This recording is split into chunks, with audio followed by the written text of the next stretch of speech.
Hi, everyone. I just wanted to bring this to your attention. We are in July 2025. We have already seen devastating disasters, fires tore through Los Angeles in January, wiping out homes in the Pacific Palisades, and massive flooding hit Texas, and now the Grand Canyon is burning. So I decided to dig. This is what I found. A long, dark history of weather manipulation programs dating all the way back to 1947. Project Cirrus was the U.S. military first attempt to modify a hurricane using cloud seeding with silver iodide. It ended up redirecting a storm that slammed into Savannah, Georgia.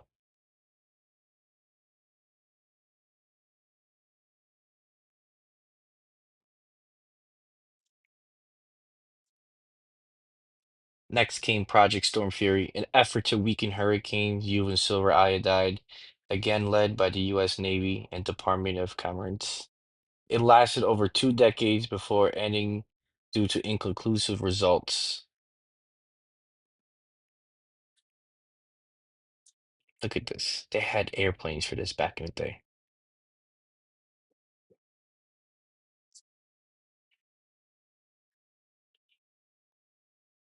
Then came Operation Popeye during the Vietnam War. The U.S. Department of Defense seeded clouds over the Ho Chi Minh Trail to prolong the monsoon season and flood enemy routes. It was a top secret, only revealed when Congress held hearings in 1974,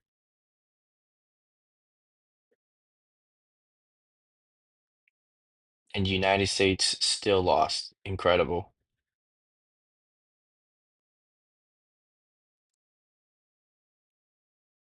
The Weather Modification Reporting Act, 1971. President Richard Nixon signed the Weather Modification Reporting Act into law. It required all weather modification activities to be documented and reported. This is the U.S. Public Law 92205. It is not a theory, it is an officially a law, it is a legislation. But things don't ever get reported, kind of like, cash tips, Do you really report that? Exactly. Here's a document just to prove I'm not crazy.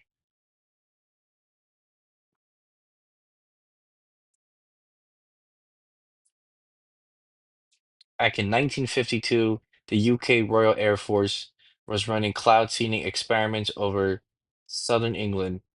Soon after, the town of Lynmouth was hit by a massive flood, killing 35 people. Many believe the experiments contribute to be the tragedy. As you can see later on, I will provide a little bit more how something else is kind of a bit connected to this. We're going to dig a little deeper into that. This is just complete devastation. Look at the images. It's just awful. Now we're going to talk about HAARP, high frequency active auroral research program in Alaska, built by the United States Air Force, Navy, DARPA, and the University of Alaska. It is a massive antenna array officially to use to study the ionosphere. Many believe HAARP's capabilities go beyond science, possibly influencing weather systems themselves.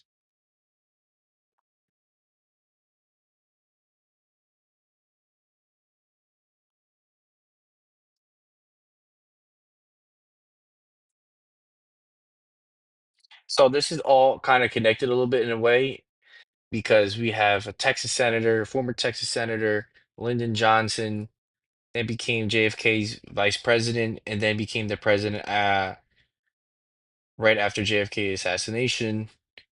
And he made this speech a year before JFK got assassinated, and he talked about in a Texas commencement speech at a university, talking about he who controls the world who controls the weather will control the world.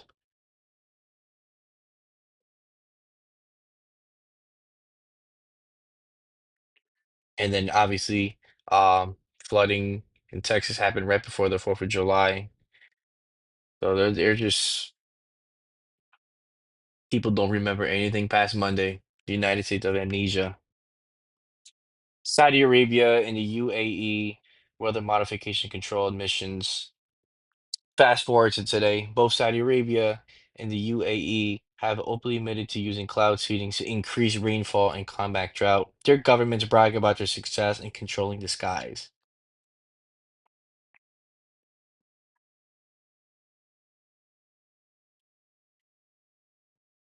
Now let's talk about the 2008 Beijing Olympics in China, how China weathered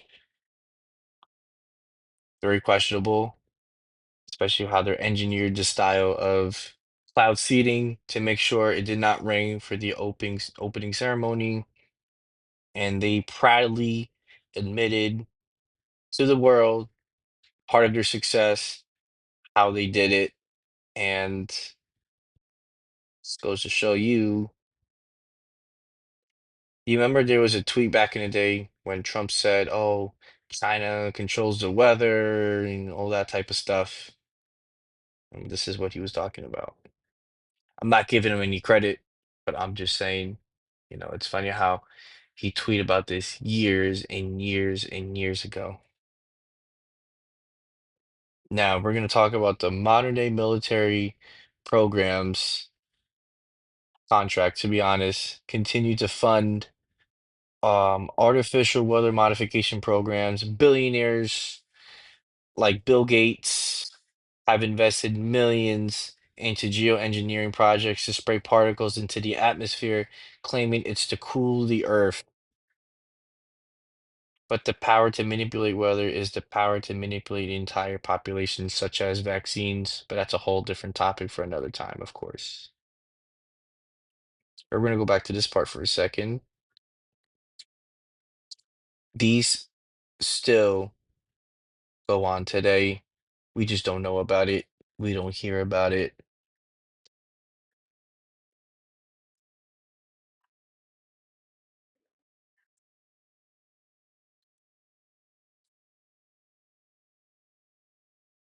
All right, now this is a big one here. In 2023, wildfires devastated Maui, Hawaii, wiping out entire communities.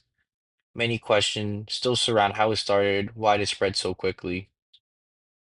And I don't know if you all remember, but in 2020, Australia had a bad fire too. If I'm missing if that's the right year. Correct me if I'm wrong. It's just they always try to target the islands, such as like fires, disasters, so people can't get out. It's just evil stuff, horrible stuff what they do. This is what I was talking about earlier from 1952 about that flood in southern England.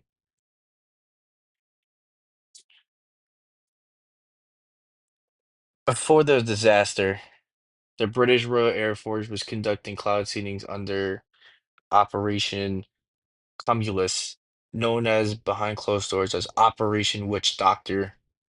These experiments involved dumping silver iodide into clouds over southern England. Just days later, the skies unleashed historic rainfall and Lynmouth was destroyed by the floods.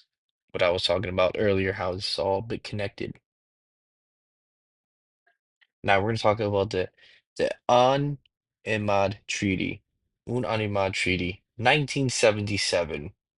In response to growing global concern, the United Nations passed a treaty banning the military use of environmental modification techniques. It was signed by over 70 countries. Why? Because these weapons existed and they knew they were being tested. And I find this interesting because I was born in 1996 and we are currently in 2025, owning the weather by 2025. Yeah, this was the name of the document by the US Air Force. That's what it was titled. It's not, this isn't fiction. It is a military strategy paper. They predicted a future where the United States could control the weather, and now, currently, we are living that year, aren't we?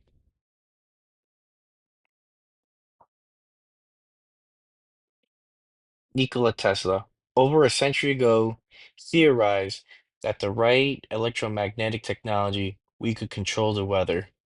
He believed manipulating the Earth's frequencies could influence storms, wind, and even droughts, far ahead of his time. Well, he saw something. I wouldn't be surprised if the US government stole his idea. Wouldn't be surprised. That's what they do. Today, people like Dane Wingington, founder of Geoengineering Watch, have dedicated their lives to exposing climate engineering. He has compiled government patents, whistleblower testimony, and military documents that point to ongoing weather warfare programs happening in plain sight. Let's not forget Operation LAC, large area coverage. Back in 1957, the U.S. military sprayed Zine Conmandrum sulfiate. I can't pronounce the word. I am terribly sorry. I botched it completely. Over the large portion of the Midwest to test dispersion patterns and unknowing civilians. They told the public it was harmless. They have never asked permission.